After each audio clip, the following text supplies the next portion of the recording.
Salut YouTube, bienvenue dans cette nouvelle vidéo.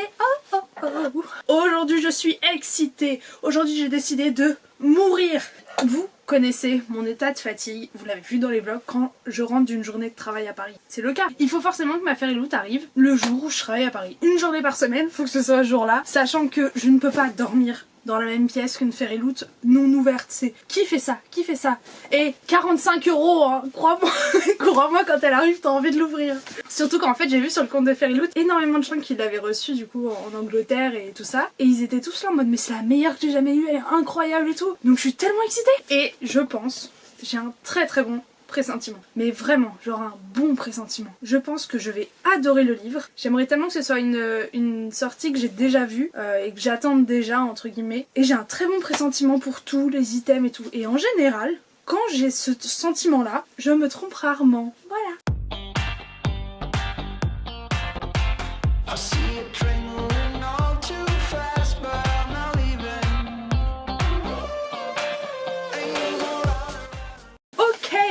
Le thème du mois, je vous ai pas dit, c'est la Feriloot du mois de mars. Nous sommes aujourd'hui le 15 avril, donc autant vous dire que celle-là, je l'ai attendue. Donc vous aurez celle d'avril vraiment dans 15 jours, donc ça va être très rapproché. Je suis désolée, c'est un peu embêtant, mais on sait tous qu'on aime. Mes doigts ont pété, genre. Les unboxings de Feriloot. Ok, let's open it.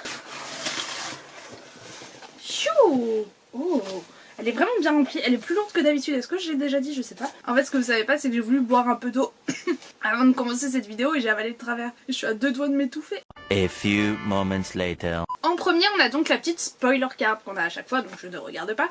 Et on a bien le thème qui est rappelé, qui est les contes givrés, Frozen Fable. Je sens que ça va être un conte trop bien, j'ai trop hâte. Je crois que l'histoire c'est une histoire inspirée de contes nordiques, russes, un truc comme ça, donc j'ai trop hâte. La première chose, oui, yeah, je suis trop contente. C'est un céramique mug. Je suis désolée, je vais être insupportable, vraiment. Je me faisais la remarque en plus l'autre fois en vidant de la vaisselle que ça faisait... J'avais eu qu'une seule fois un mug en céramique dans la Feriloot et je trouve que c'est un item qui est trop bien et... Waouh, ouh. Je vais essayer de pas le casser. Waouh, mon père va être très heureux dans les placards. Allez hop, en plus. Il est mais magnifique. The Bear and the Nightingale. Je sais pas. Le livre, ça me dit rien du tout. J'essaye de vous faire un petit close-up. Il est vraiment mais magnifique. C'est vraiment la même forme que l'autre. Je le trouve super beau. À l'intérieur, vous avez un petit flocon, vous voyez. Et hop, là vous avez comme à chaque fois la petite boutique qui a dessiné le truc. Trop bien, trop bien, trop génial. Ouh, dis donc, je vois de ces... Attendez, vous avez vu le truc bleu là? Attendez, j'attrape ça. Oh là là, non. Oh là là, il y a trop de choses en même temps. Ah, attendez, il y a les deux petites... Waouh, les deux cartes. Vous savez à jouer là à chaque fois. Le 2 de baguette. Le 1 et le 2 de baguette, ça commence une nouvelle famille un peu. Trop bien, elles sont belles. Petit close-up des familles. On a des nouvelles chaussettes. Les dernières chaussettes, ah j'ai cru que je les avais au pied. Je sais plus quand est-ce que je les avais eues. Je crois que c'était dans la Feriloot de décembre peut-être. J'avais eu des chaussettes et je vous jure je les mets tout le temps. Et celles-là aussi elles sont super belles. Bon voilà, moi je suis une fan de chaussettes. À l'époque quand j'étais au collège j'avais des chaussettes que ma mère m'a acheté chez New Look, genre avec des patates, des avocats, des licornes. Genre. Puis après je me suis rendu compte que les baskets rendaient mieux quand je mettais des chaussettes noires ou blanches. Mais celles-là pour traîner à la maison c'est trop bien. Et elles sont toutes douces. Yes, cool. Pour l'instant 10 sur 10. 10 sur 10. Oui, du coup le truc bleu que j'avais vu c'était un carnet.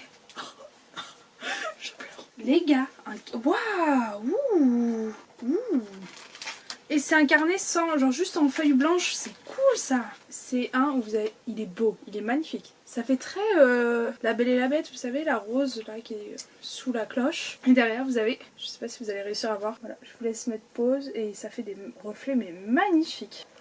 Et il est vraiment mais méga épais. Waouh, 10 sur 10. Ensuite on a le pins que je vais garder pour la fin. Je vais essayer de pas l'oublier comme à chaque fois. Oh il y a un fichu. Enfin un fichu en bandana. Et bah ma foi il est pas moche hein. Vous me connaissez, c'est comme les foulards là. Le foulard qu'il y avait eu dans une. J'avais pas trop aimé. Je sais pas si vous allez vraiment bien voir. Mais lui je pense qu'il peut rendre bien en fait. Je sais pas comment... Est-ce que je vais vraiment mettre ça? Vous voyez dans les cheveux ça fait pas trop bête. Au pire je le donnerai à Juliette, ça c'est pas grave. Mais j'aime bien les couleurs. Honnêtement, c'est pas trop kitsch. Waouh, elle est belle cette illustration. Je sais pas du tout d'où elle sort. Par contre, le thème Frozen Fable, enfin conte glacé, fable glacée, je sais pas comment tu veux le le traduire, il est parfaitement réussi. Vous devriez voir, il y a que des couleurs bleues sur mon échelle et c'est que des trucs de glace et tout. C'est génial. Par contre, je trouve qu'ils auraient dû faire ça en mode en janvier ou un truc comme ça, non? Ouh, attendez, j'ouvre le... À chaque fois, je fais ça. À chaque fois, je parle en ouvrant le livre alors que je veux faire un peu de cérémonie. Donc j'ai ouvert le sachet. Ouh, c'est violet? Est-ce que c'est violet? Parce que je kiffe le violet. Waouh, c'est un bleu. J'essaye de pas voir le bouquin, je veux juste voir les spray edges, les bleus pailletés là comme ça, regardez. Ouh, maman, bonjour. Ok, on sort le bouquin. On sort le bouquin. Attendez, j'essaye de sortir que le livre. Est-il à l'endroit? Il est à l'endroit. The Bright and the Pale, Jessica. Oh, alors je n'attendais pas cette sortie. Je vous ai dit tout à l'heure que la couverture est incroyable. Rubinowski, pourquoi j'ai l'impression de connaître cet auteur? J'aime bien le format, il est petit. Waouh, et la couverture. Ouh, regardez avec la lumière. Ouh. Il est signé directement dessus, vous voyez. Je vais vous lire après le résumé comme à chaque fois. L'intérieur est magnifique, alors ça fait des pages comme ça. Le hardback, il y a comme un petit médaillon, un collier. Vous avez hop, comme ça. Il est beau, il est magnifique, bleu comme ça, j'adore. Et vous avez l'artwork, genre l'art au reverse de la Dust Jacket, pardon. Il est beau. Très honnêtement, le thème, je le trouve parfaitement en accord avec tout ce qui a été dit. Il est... Waouh, je sais pas, j'ai pas les mots. Ok, j'essaye de vous faire ma traduction bancale comme à chaque fois. Valeria, 17 ans, est l'une des seules survivantes au froid, une magie noire qui détient Knot Mountain prisonnière dans son village. Je suis vraiment pas sûre de ma formation de phrase. Mais bon, il y a une magie noire qui passe au travers du froid et elle est bloquée dans sa montagne à cause de ça. Tout le monde, même sa famille, est bloqué dans cette couche de froid incassable. Et depuis, elle fuit le tsar qui est déterminé à emprisonner n'importe qui s'enfuirait de cet endroit. Valeria trouve refuge auprès de la guilde des voleurs, faisant des petits jobs avec sa meilleure amie Alik, la seule partie de sa maison qui lui reste. Genre sa maison, sa famille, tu vois. Ah, Alik c'est un garçon, parce qu'après ils disent jusqu'à ce qu'il soit brutalement tué. Et là, la petite part de famille, squeeze.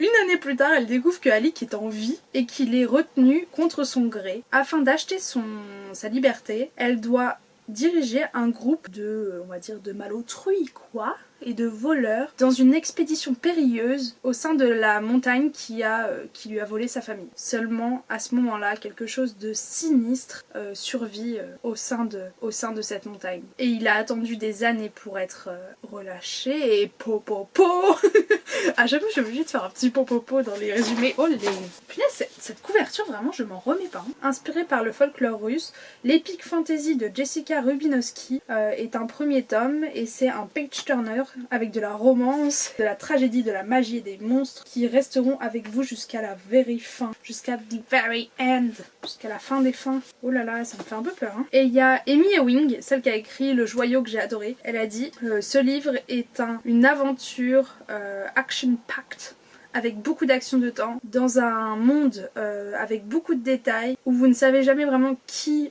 croire et savoir quel twist au plot vont arriver. J'étais embarquée du début jusqu'à la fin. Ça a l'air cool. Je sais pas si c'est un stand-alone.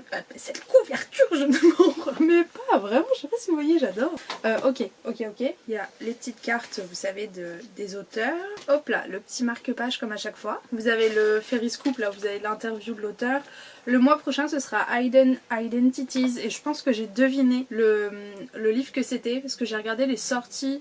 Enfin, je suis en fait un compte qui s'appelle Boyer Reads, je crois, et du coup souvent ils font les sorties de mars qui vont arriver et qu'il faut regarder, et du coup j'ai vu un truc où ça ressemblait un peu à ça, où il y avait deux filles sur la couverture et tout, donc je me suis dit c'est peut-être ça, donc j'ai trop hâte de le regarder, de l'avoir, n'importe quoi. Et le mot de l'auteur, je sais pas trop si c'est mon style de dessin, ce genre de dessin là, vous voyez ce que je veux dire, mais en soi il est sympa. Et je reprends la petite carte pour savoir de quel endroit viennent chaque item. Le mug en céramique. Oh, attendez, on n'a pas ouvert le pins. Je vous avais dit que j'allais l'oublier. Je vais essayer de pas l'oublier comme à chaque fois. Oh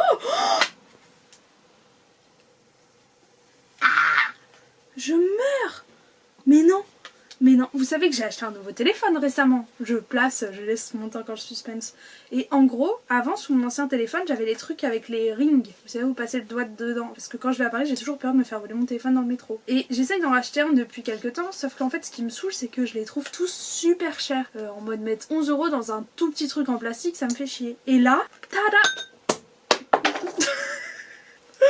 peux plus. Je vais essayer de vraiment bien vous montrer. Vous savez, vous collez ça sur votre téléphone, donc là il y a une partie adhésive, et ensuite après vous pouvez passer votre doigt et tenir votre téléphone comme ça. Et ça vient de Winterwood, qui est traduit en français celui-ci. Il y a marqué Be your own light, sois ta propre lumière mon enfant.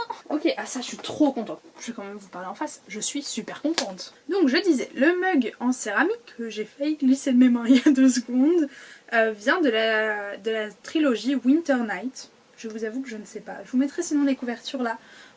Ouais, ça pourrait nous aider un peu que je fasse ce travail en plus. Ensuite, ils disent le phone ring holder, le ring, l'anneau, ça vient de Winterwood par Shea & Shaw. Ils disent que les chaussettes viennent de Even the Darkest Star. Le notebook, trop beau là, avec l'espèce de rose, ça vient de Winter Song. Le bandeau, ça vient du livre de Emily A. Duncan, Something Dark and Holy. Et d'ailleurs, Fairyloot, ils se sont excusés parce que je sais pas si vous avez vu, mais cet auteur a été au centre d'une polémique récemment. Et du coup, Fairyloot ont dit, voilà, on avait déjà commandé l'item il y a très longtemps, donc il sera dans la box, mais sachez qu'à l'avenir, on n'inclura plus des choses de cet auteur-là. Si vous voulez avoir un détail des potins, enfin, je dirais pas des potins, c'est des dramas, genre c'est horrible ce que disent ces auteurs. Je vous conseille d'aller voir Bookish Things You Should Know sur Instagram, et ça vous explique en fait chaque auteur clairement ce qu'il a dit avec les tweets, vu qu'en général c'est sur Twitter que ça se passe. Donc voilà, parce que j'ai vraiment pas envie d'expliquer à tout le monde. Foiled Art Print. Ah oui, le truc était tout... Celui-ci est chelou en vrai, je trouve. Je comprends pas trop le dessin avec le truc coloré. Ouais non, lui j'aime pas. Non, je pense que j'aime pas. Et ça vient de Spinning Silver de Naomi Novik. Et les 2 cartes, ça vient de Winter Night Trilogy que je vous ai parlé précédemment. Et bien écoutez, ma foi, je suis très heureuse de cette box. Le livre, c'est définitivement pas quelque chose que j'aurais acheté par moi-même. Comme je vous ai dit, il faisait pas du tout partie de mes suggestions d'achat prochains. Sauf qu'en fait, je trouve ça cool dans la Fairyloot. Ça m'évite d'aller vers les gros livres que tout le monde attend. Et voilà, genre ça me permet de découvrir... Bon, en Fairyloot, t'as beaucoup de personnes, donc beaucoup de gens vont l'avoir maintenant. Mais ça me permet d'aller vers des peut-être plus petits auteurs, je sais pas, je crois que c'est son premier roman, ouais, elle a dit. Et je trouve ça cool. Et puis tout ce côté nordique, ça a l'air génial. Par contre, j'avoue que je vais le garder pour l'hiver prochain. Voilà. Sauf si l'envie m'en prend entre temps, bien sûr. Mais ouais, je pense que vous savez, en mode, quand il neigera un peu en janvier, là, avec un chocolat chaud, ce sera parfait. Ouais, la seule chose que je reproche un peu, c'est que je comprends pas pourquoi faire une box sur l'hiver en mars. J'espère que cet unboxing vous aura plu. C'était un vrai plaisir pour moi, comme d'habitude, de vous le filmer. J'ai trop hâte que la box d'avril, elle arrive. Genre, la fille n'est jamais satisfaite. N'hésitez pas à me dire dans les commentaires quel était votre objet préféré. Si vous savez, à chaque fois, ils disent tel truc vient de telle série. Si vous avez une série préférée en lien avec un objet, n'hésitez pas à me le dire. Je pense que oui, peut-être l'hiver prochain, j'essaierai de faire une petite palle thème hivernal. Est-ce que ça ne s'appellerait pas le Cold Winter Challenge? Si. Je vous souhaite à tous une très très bonne journée, un bon week-end, et puis on se dit à très bientôt dans une prochaine vidéo. Ciao ciao.